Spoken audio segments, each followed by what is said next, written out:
on a senti que c'est sur notre terrain, nous les acteurs politiques, que la cohésion nationale est en train de se fissurer, qu'elle est en train de s'affaiblir. Voilà pourquoi vous nous interpellez. Si tout était calme sur le terrain politique, même si ça n'a jamais été calme, s'il n'y avait pas une menace de défaire la consolidation nationale, peut-être que vous ne nous auriez pas interpellés. Peut-être qu'ils auraient posé des problèmes économiques, peut-être qu'ils auraient posé des problèmes d'éducation, peut-être qu'ils auraient posé les problèmes de l'agriculture. Mais pourquoi poser ce problème-là en ce moment précis, en interpellant les acteurs que nous sommes? Voilà déjà la première approche que nous, politiques, devons avoir pour dire, mais attention, qu'est-ce qui se passe? Mais on nous interpelle parce que, de tout le temps, la politique a été le facteur qui nous a consolidés, comme elle a été le facteur qui nous a divisés. Ce n'est pas récent. Il ne faut pas penser que l'histoire est en train de se faire là. Non, elle s'est déjà faite bien avant nous. Et je rappelle ce qu'on nous disait dans nos leçons de droit constitutionnel. Le professeur de droit constitutionnel nous disait qu'à un moment de l'histoire du Sénégal, bien avant l'indépendance, on connaissait le multipartisme. Et c'est vrai. On a connu le multipartisme jusqu'en 1900, dans les années 1960. Ensuite, on a connu le monopartisme. On était dans un parti unique. Mais que disait le président Senghor pour justifier l'existence d'un parti unique? Ce sont ses arguments. Ils sont vrais, ils ne le sont pas, mais ce sont les arguments de Senghor. Et je pense qu'à l'époque, en bonne partie, ils étaient vrais. Senghor disait: nous sommes en train de construire une nation. Nous sommes en train d'édifier un État.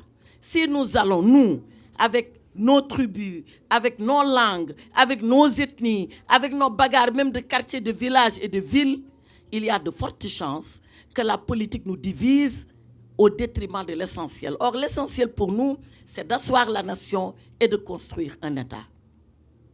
Vrai ou faux, c'est les arguments de Senghor, on les lui laisse.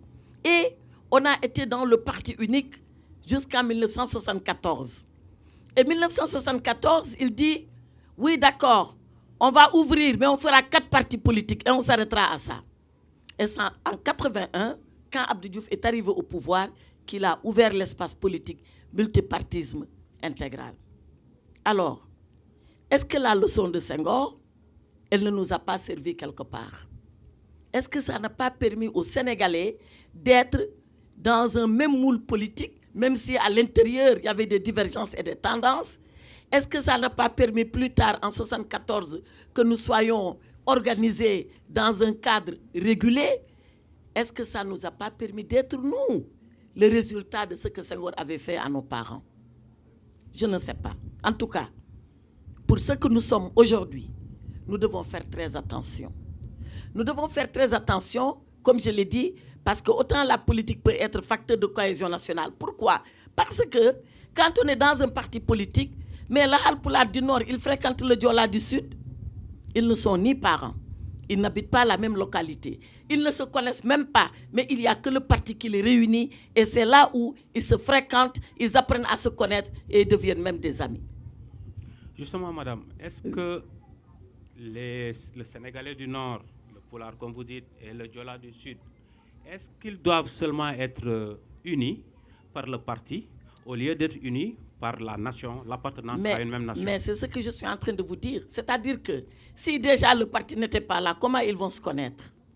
C'est pour dire que c'est le parti qui a permis qu'ils soient ensemble. Moi qui vous parle, j'ai des homonymes qui s'appellent Aïssata Sagna. Et c'est des Diola. Et il m'a donné le prénom, il a donné mon prénom à sa fille. Mais on se connaît dans le Parti socialiste, on se fréquente, on est camarades. Et ça nous permet dans le parti, parce qu'il y a une école dans le parti qui nous dit, avant d'être Halpulaar, avant d'être Diola, vous êtes d'abord des Sénégalais. Avant même d'être socialiste, vous êtes des Sénégalais. Apprenez à l'être, apprenez à défendre votre pays, à considérer que vous êtes une seule et même nation. Et le parti ne vient que pour servir cela. Mais aujourd'hui, est-ce que les partis politiques font ça pour leurs militants? Voilà là, je termine. Voilà là, vous m'avez donné la parole en premier, je suis la seule avocate ici. Je termine et je vous la rends. Donc, Voilà à quoi sert le parti politique. Et si vous posez la question aujourd'hui, c'est que peut-être que les partis ne font plus ce travail-là. Est-ce qu'il y a ici, parmi les partis politiques qui s'agitent, à commencer par le PASTEF, une école du parti qui apprend aux jeunes de PASTEF, aux jeunes militants de PASTEF, ce que c'est que l'unité nationale, ce que c'est que la nation, ce que c'est que l'État, ce que c'est que l'administration, avant d'aller vers le militantisme. Si l'école existe, bravo. Si l'école n'existe pas, c'est le temps de le faire, parce que ça va ensemble avec la politique. Et c'est la raison pour laquelle consolidation de l'unité nationale par les responsables politiques, oui, c'est une question pertinente, oui, c'est une question à laquelle nous devons répondre, oui, nous devons continuer à y réfléchir et à apporter réponse, parce qu'elle n'est pas simple. Merci. Merci, madame. Nous allons revenir vers vous plus tard pour parler concrètement de ce qui est fait dans les partis, le vôtre par exemple, en termes de consolidation, de cohésion sociale. Maintenant, je m'avais posé une question à Ngandemba, M. Ngandemba Touré. À votre avis, quels sont les facteurs qui menacent actuellement la cohésion sociale au Sénégal? Voilà, merci. Comme on l'avait dit dans les préparatifs de ce débat qui est d'une importance capitale, lorsque nous sommes dans le cadre d'un espace démocratique civilisé qui doit être caractérisé par la confrontation des idées, j'avais demandé à Tchad ci ban langue nañuy exprimer woo. Il m'a dit nañu wax en wolof. C'est pourquoi je vais m'exprimer en wolof pour faciliter sénégalais yi nga xam ne ñu ngi ñuy déglu ci gox yu fasantiku, même su dee du wolof kese mooy làkk ci réew mi, mais langue nationale la bu ñu bëri dégg ñu mën a comprendre.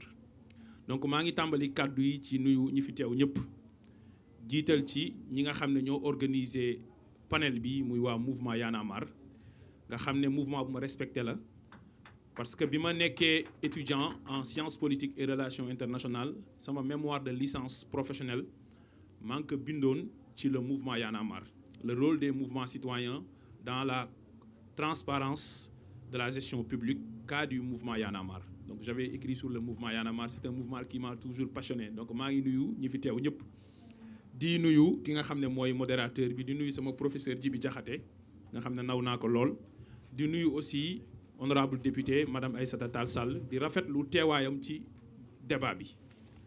Wax na ko lu am solo la, mooy politique su fekkee dañu koy def ci réew moo xam ne état bi dafa yor la forme d'une république, ñu décider ne démocratie la boo xam ne lu ko caractériser mooy pluralisme, maanaam ay parti wala ay formation politique yu wutee ñoo ci nekk. Bu dee gëm nga sa xalaat da ngay ñëw ci fa ñuy jongante ci xalaat yi. Jongante bi nekkul ci mbedd bi ak sànnante xeer ak violence dans les campagnes électorales, mais jongante bi mooy bu ñu la woowee ci place waxtaan nga ñëw.